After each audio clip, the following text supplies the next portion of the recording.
Hi friends, welcome to Nisha Rose Kitchen. ഇന്ന് ഞാൻ തയ്യാറാക്കാൻ പോകുന്നത് പെപ്പർ ചിക്കൻ ആണ്. ഇതിനാവശ്യമായ ഇൻഗ്രീഡിയൻസ് എന്തൊക്കെയാണെന്ന് നമുക്ക് നോക്കാം. ഞാൻ ഇവിടെ എടുത്തിരിക്കുന്നത് 1/2 കിലോ ചിക്കൻ ആണ്. കഴുകി വൃത്തിയാക്കി എടുത്തിരിക്കുന്ന 1/2 കിലോ ചിക്കൻ ആണിത്. ഓണിയൻ, 2 മീഡിയം സൈസ് ഓണിയൻ ചെറുതായി കട്ട് ചെയ്തെടുത്തത്, 1 മീഡിയം സൈസ് തക്കാളി, പെപ്പർ പൗഡർ 2 സ്പൂൺ. ഞാൻ ഉപയോഗിച്ചിരിക്കുന്നത് ഈ സ്പൂണാണ്. ഈ സ്പൂണിന് 2 സ്പൂൺ പെപ്പർ പൗഡർ, ആവശ്യത്തിന്റെ കറിവേപ്പില, 1 spoon ginger garlic paste, 1 spoon chicken masala, 1/2 teaspoon മഞ്ഞൾപ്പൊടി, 2 ഗ്രീൻ ചില്ലി നീളത്തിൽ കട്ട് ചെയ്തെടുത്തത്. ഇനി നമുക്ക് എങ്ങനെയാണ് പെപ്പർ ചിക്കൻ തയ്യാറാക്കുന്നത് നോക്കാം. നമുക്ക് പെപ്പർ ചിക്കൻ തയ്യാറാക്കാൻ വേണ്ടി ഒരു പാൻ അടുപ്പിൽ വെക്കാം.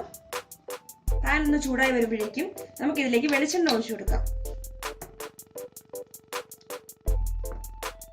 ഇതിലേക്ക് ആവശ്യത്തിനുള്ള വെളിച്ചെണ്ണ ഒഴിച്ചു കൊടുക്കാം. ഈ എണ്ണ ഒന്ന് ചൂടായി വരുമ്പോഴേക്കും നമുക്ക് ഇതിലേക്ക് കുറച്ച് കറിവേപ്പില ചേർത്ത് കൊടുക്കാം.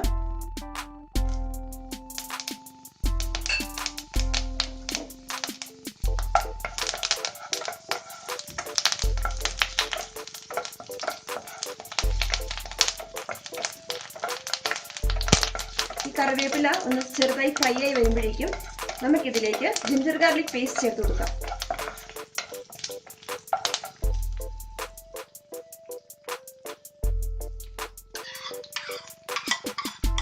ഒരു സ്പൂൺ ജിഞ്ചർ ഗാർലിക് പേസ്റ്റ് ആണ് ഞാൻ ആഡ് ചെയ്യുന്നത്.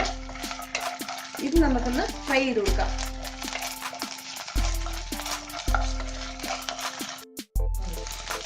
നമ്മുടെ ജിഞ്ചർ ഗാർലിക് പേസ്റ്റ് നന്നായിട്ട് ഫ്രൈ ആയി വന്നിട്ടുണ്ട്. ഇനി നമുക്ക് ഇതിലേക്ക് 2 പച്ചമുളക് ചേർത്ത് കൊടുക്കാം.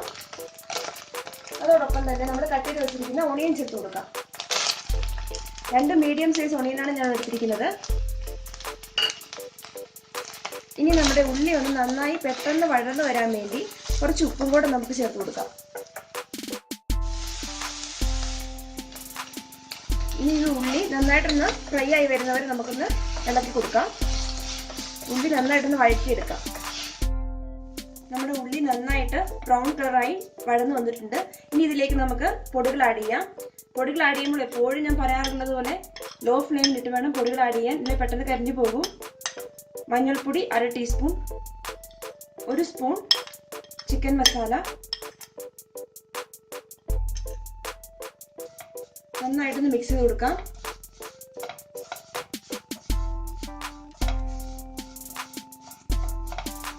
ഇനി ഇതിലേക്ക് നമുക്ക് 2 സ്പൂൺ കുരുമുളക് പൊടി ആഡ് ചെയ്ത് കൊടുക്കാം. നമുക്ക് എളുപ്പത്തിൽ തയ്യാറാക്കാൻ പറ്റുന്നൊരു ഡിഷാണ് പെപ്പർ ചിക്കൻ. പെട്ടെന്ന് തന്നെ തയ്യാറാക്കി എടുക്കാൻ പറ്റും. നമുക്ക് ഒരുപാട് സമയമൊന്നും വേണ്ട. എളുപ്പത്തിൽ തയ്യാറാക്കി എടുക്കാൻ പറ്റുന്നൊരു ഡിഷാണ് പെപ്പർ ചിക്കൻ. ഇനി നമുക്ക് ഈ മസാലപ്പൊടി നന്നായിട്ടൊന്ന് ഫ്രൈ ചെയ്ത് കൊടുക്കാം. ഈ മസാലപ്പൊടിയുടെ പച്ചമണം ഒന്ന് മാറുന്നവരെ നന്നായിട്ടൊന്ന് വഴറ്റിയെടുക്കാം. ഇനി ഇതിലേക്ക് നമുക്ക് തക്കാളി ആഡ് ചെയ്ത് കൊടുക്കാം. ഒരു മീഡിയം സൈസ് തക്കാളി ചെറുതായി കട്ട് ചെയ്തെടുത്തതാണിത്. നന്നായിട്ടൊന്ന് മിക്സ് ചെയ്ത് കൊടുക്കാം. ഇനി നമുക്കൊരു മീഡിയം ഫ്ലെയിമിൽ ഇട്ടിട്ട് മൂടി വെച്ച് ഈ തക്കാളി നന്നായിട്ടൊന്ന് വേവിച്ചെടുക്കാം.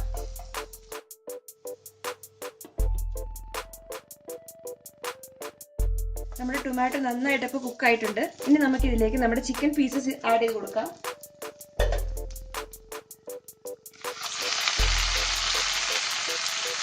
നന്നായിട്ടൊന്ന് മിക്സ് ചെയ്ത് കൊടുക്കാം. ഒട്ടും തന്നെ വെള്ളം ചേർക്കാതെയാണ് നമ്മൾ ഈ ചിക്കൻ കുക്ക് ചെയ്തെടുക്കുന്നത്.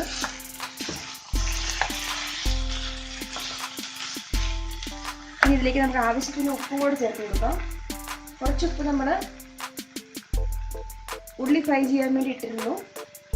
ബാക്കിയുള്ള ഉപ്പും കൂടെ നമുക്ക് ചേർത്ത് കൊടുത്തിട്ട് നന്നായിട്ടൊന്ന് മിക്സ് ചെയ്തെടുക്കാം. നന്നായിട്ട് മിക്സ് ചെയ്തിട്ടുണ്ട്. ഇനി നമുക്ക് മൂടി വെച്ച് വേവിക്കാം. ഒട്ടും തന്നെ വെള്ളം ഞാൻ ചേർക്കുന്നില്ല. ചിക്കനിൽ തന്നെ വെള്ളം ഇറങ്ങി നന്നായിട്ട് കുക്ക് ആയിക്കോളും. ഇനി നമുക്ക് മൂടി വെച്ച് ചിക്കൻ വേവിക്കാം. നമ്മുടെ ചിക്കൻ നന്നായിട്ട് കുക്കായി വന്നിട്ടുണ്ട്. ചിക്കനിൽ നല്ലപോലെ വെള്ളം ഇറങ്ങി നന്നായിട്ട് കുക്കായി വന്നിട്ടുണ്ട്.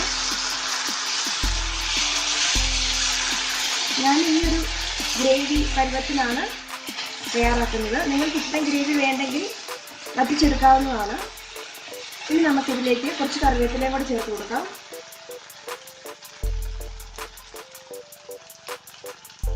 മുറിച്ച് കറിവേപ്പില ചേർത്ത് കൊടുക്കാം. അതിനുശേഷം നമുക്ക് ഇതിലേക്ക് കുറച്ച് പച്ച വെളിച്ചെണ്ണയും കൂടി ചേർത്ത് കൊടുക്കാം. നന്നായിട്ടൊന്ന് മിക്സ് ചെയ്ത് കൊടുക്കാം. ഇപ്പോൾ നമ്മുടെ പെപ്പർ ചിക്കൻ തയ്യാറായി കഴിഞ്ഞു. നമുക്ക് 2 മിനിറ്റ് ഒന്ന് മൂടി വെച്ചിട്ട് സ്റ്റവ് ഓഫ് ചെയ്യാം. എന്നിട്ട് നമുക്ക് ഒരു സെർവിങ് പ്ലേറ്റിലേക്ക് മാറ്റാം.